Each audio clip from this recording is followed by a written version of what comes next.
Waalaikumsalam warahmatullahi wabarakatuh.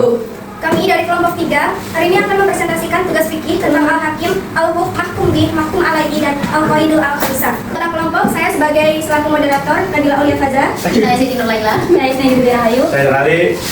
Dan untuk selanjutnya kita langsung masuk ke pembahasannya. Untuk pembahasan ada pengertian Al-Hakim, Al-Hukm, Mahkum Bih, dan Alaihi. Ada cara-cara Al-Hakim, Al-Hukm, Mahkum Bih, dan Alaihi. Lalu ada pengertian hukum syar'i, pengertian Qaidul Al-Khamsah, dan ada penutup. Pengertian Al-Hakim, para ulama sependapat bahwa sumber hukum syariat bagi semua perbuatan mukallaf adalah Allah Subhanahu wa taala.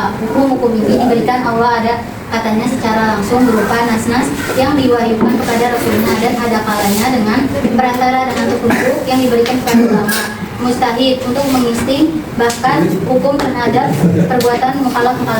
Pengertian al-hukum. Al-hukum menurut bahasa dalam menetapkan sesuatu. Definisi memahami hukum-hukum syara adalah kewajiban bagi setiap muslim karena hukum aturan yang berkaitan dengan perbuatan dan tingkah laku manusia dalam kehidupan praktis mereka, baik yang dilarang maupun yang boleh.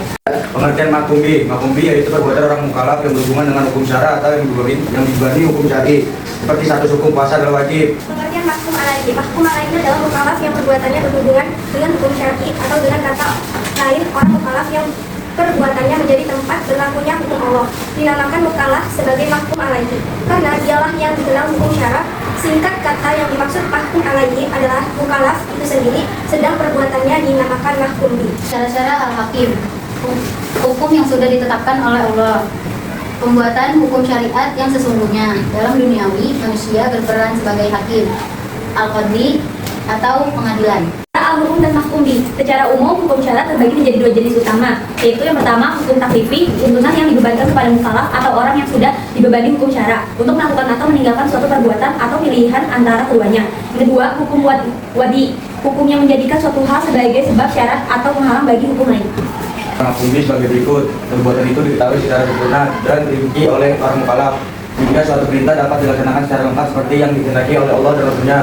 Diketahui secara pasti oleh mukallaf bahwa perintah itu datang dari Allah Subhanahu wa taala dan Rasulnya.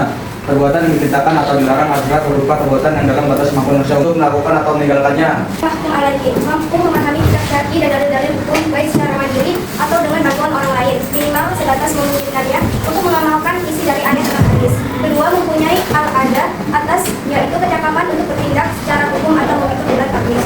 Syari adalah aturan atau ketetapan Allah Subhanahu wa taala dan Rasulullah Shallallahu alaihi wasallam yang mengatur perbuatan manusia mukallaf, balik dan berakal. Usul fikih dibagi jadi dua, yaitu satu, hukum taklifi, ialah syar'i yang mengandung tuntutan.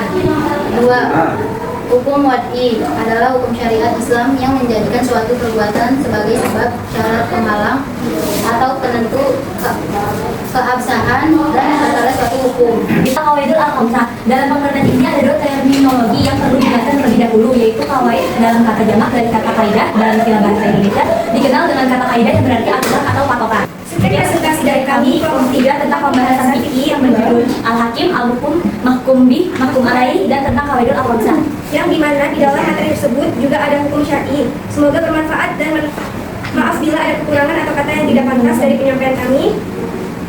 Terima kasih. Wassalamualaikum warahmatullahi wabarakatuh.